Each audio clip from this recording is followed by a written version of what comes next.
I think that we actually put out a press release about a couple of weeks ago about the massive changes that we've seen in the telecom sector in Lebanon. I was amazed to see some of the numbers myself.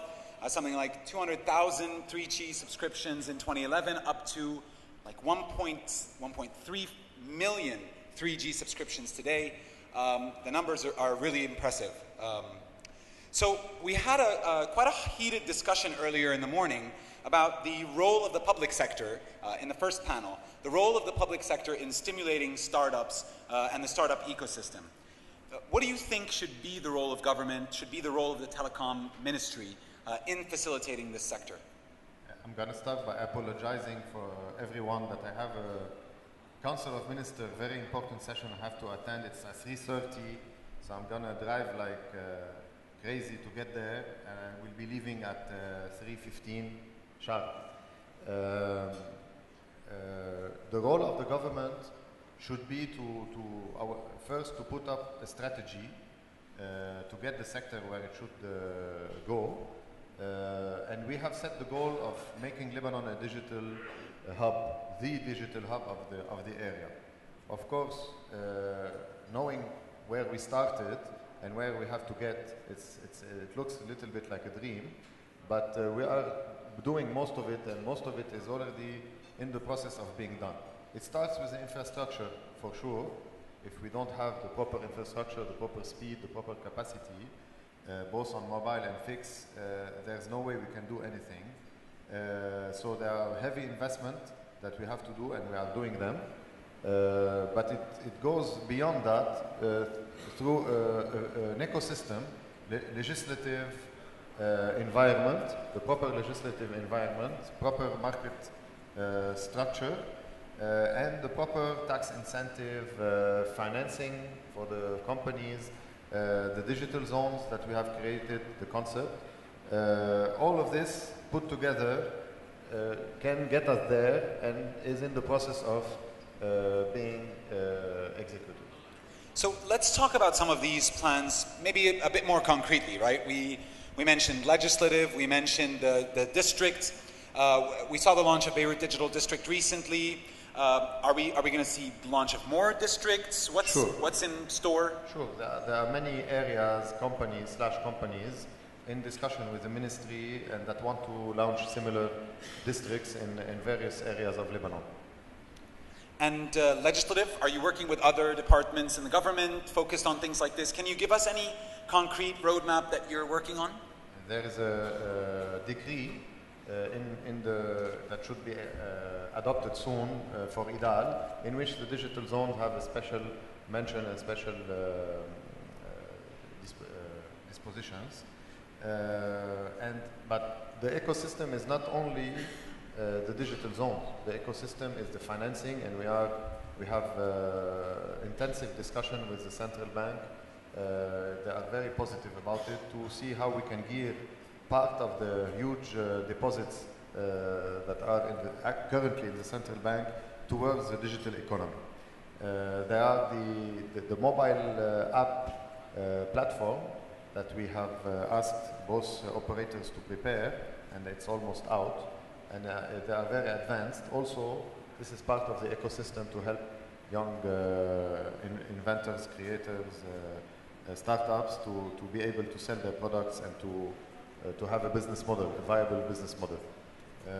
So there's a lot of elements that all revolve around this vision of a digital economy.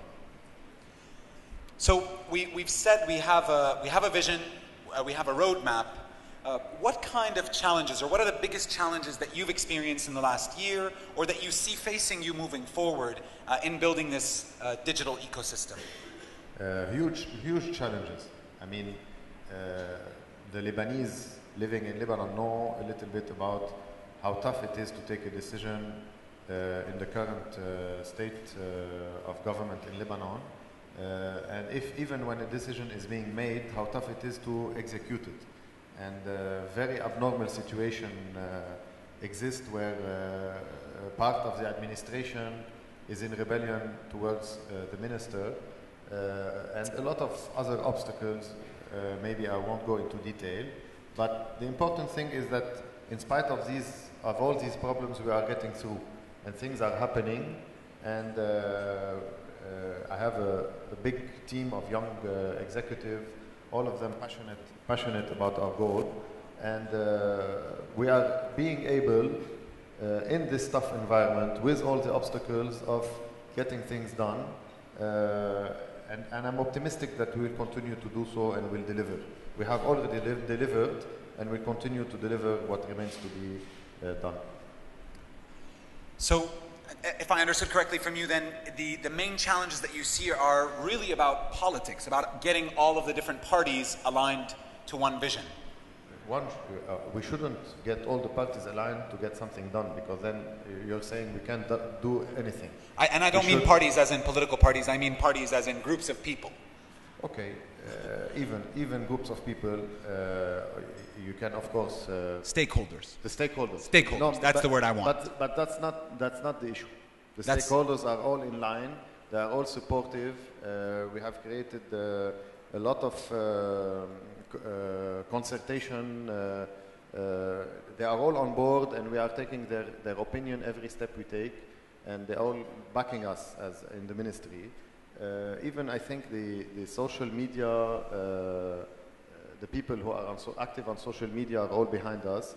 It's really about the internal mechanism of the state that are blocked.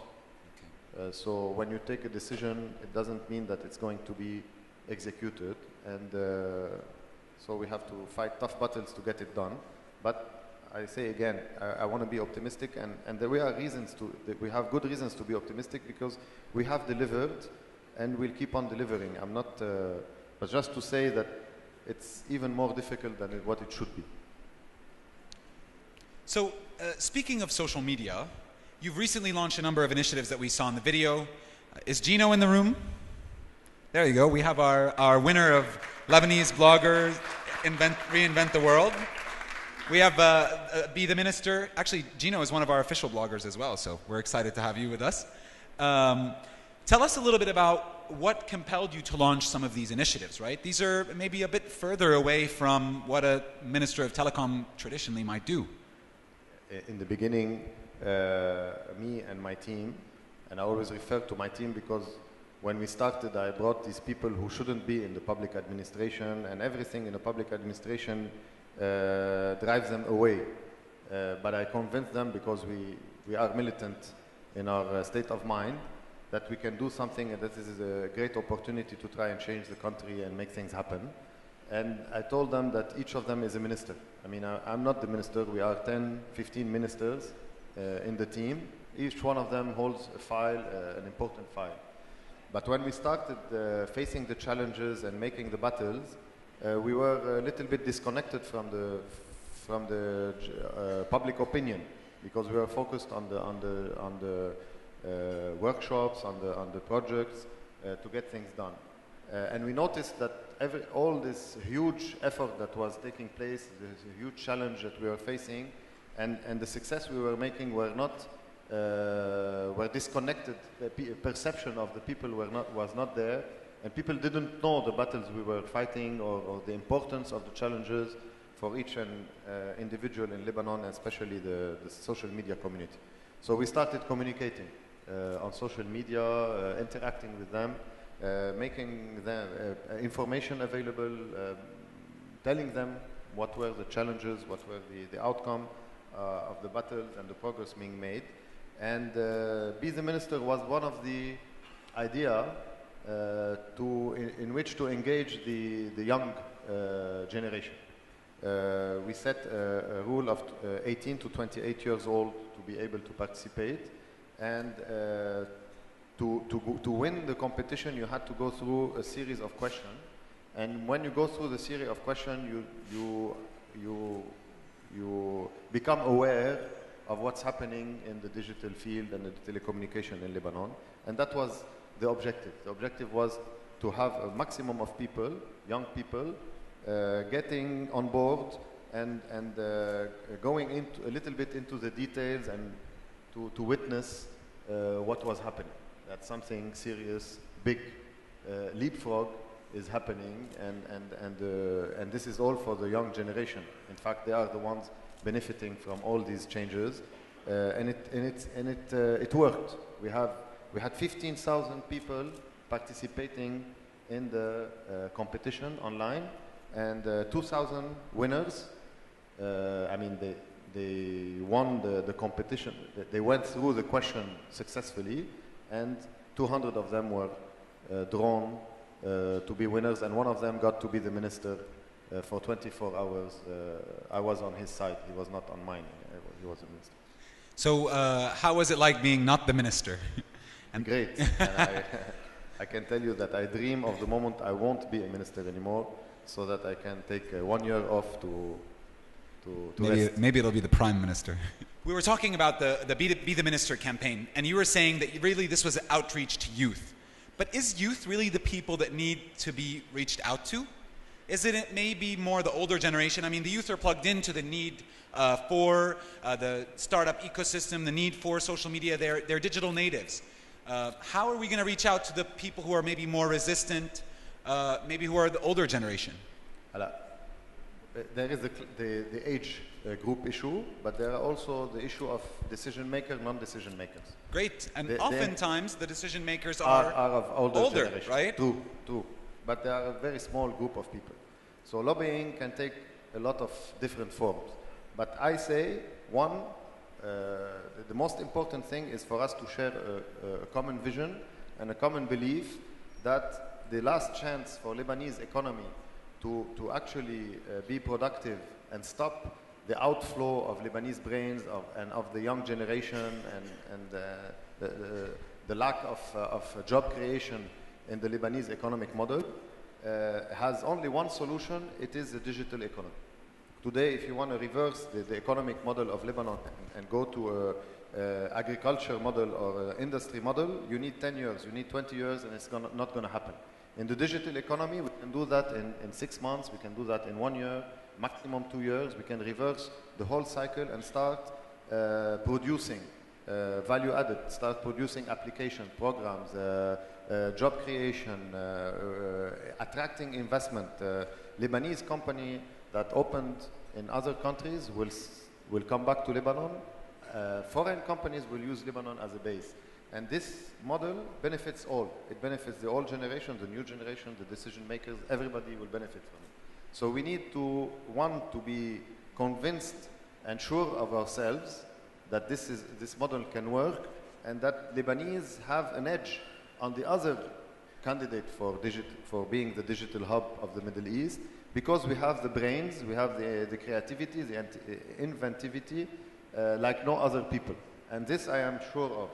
And ponder a little bit about the success stories in Lebanon, in the fashion business, in the jewelry business, in the movie business, in the advertising. Any creative agency, any creative department in any advertising agency, the events business maybe is full of Lebanese. All these sectors, all these fields are they based on creativity. So Lebanese have an edge when it comes to creativity. We are the crossroads of religions. We are the crossroads of civilization, cultures, invaders, and we've paid a very high price for being that. But at least we have one benefit, maybe that remains out of all this, is our brain is different, and we are more creative than any other people in the region. So let's use this potential. And we can use it in the digital field. And so, one, we have to be sure of ourselves. Two, we have to showcase this model to the older generation, to the decision makers, to the Minister of Finance, to the Prime Minister, and say, we have invested huge amounts these last years, but it's paying, it's starting to pay back. It's starting to pay back, and ArabNet is a good way of showing it. All these startups, companies that are starting to succeed, that are interacting, all these companies coming from abroad to interact with us and create value. It's the beginning of this model. It's the beginning of the materialization of this model. I think this is very important. So I'm going to wrap up shortly because I know you have to leave soon, but I wanted to ask you a little bit further away from this topic. When I first actually met you one-on-one, we talked about your presence on Twitter, and I wanted to ask you, well, first before I ask you, how many people here in the hall follow Minister Sehnaoui on Twitter? Raise your hands. Oh, you've got quite a following. So, first question, do you tweet your own tweets? The rest are not Lebanese.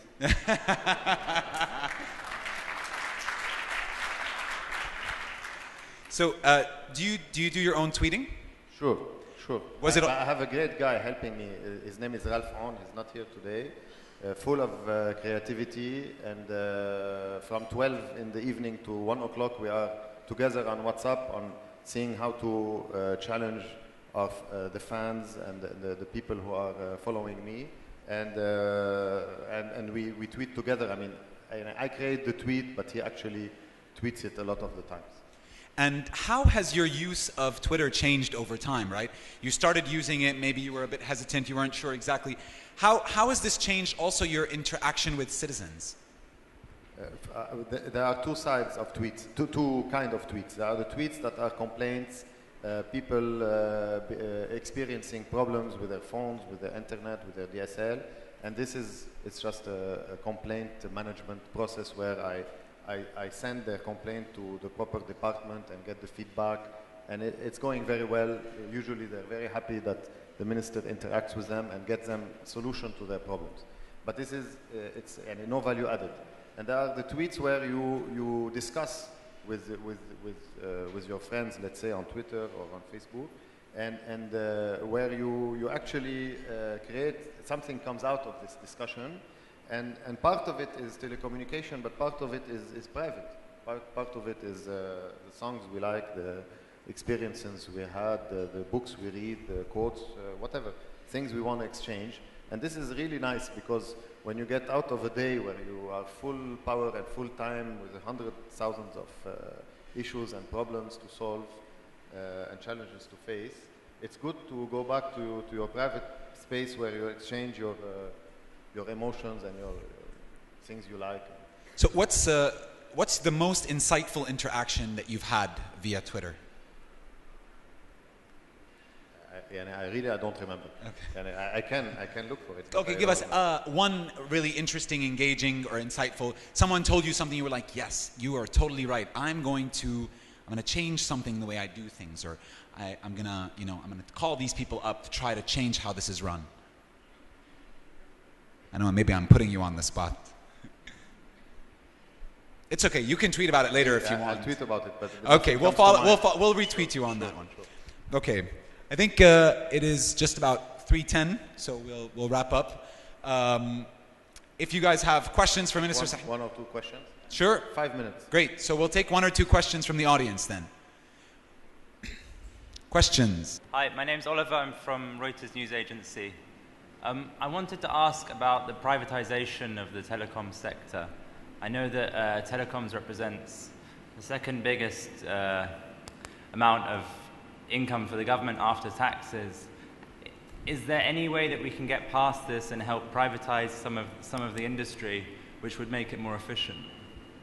We have presented to the Council of Ministers a study conducted by the Ministry with the assistance of Booz & Co., an international consultant, in which we solve this problematic or this issue of privatization or no privatization, similar to what you're saying. I mean, increasing the size of the public sector in the telecom sector. It's a little bit complicated to summarize, but let's say that the strategic part of the telecom will remain in the hand of the government, but will be privately managed in a commercial form entity, and all the rest will be open to the private sector. So we're delayering the sector. Infrastructure remains the property of the government. So long-term investment will continue to be made by the government. Middle layer and retail layer will be open to private sector, so that it can actually create the competition and the value and the dynamic that only the private sector can create. But this vision has been sent to the government for like 3 months. It's not yet on the agenda, and waiting eagerly so that they can put it and adopt it. Another question from the audience. Got a question in the back over there. You announced a few months ago that the ISF asked you for our personal data and that you refused to handle over our data. I would like to know to what extent the ministry have access to our personal data. Do you really have access to our private Facebook and WhatsApp passcodes and data?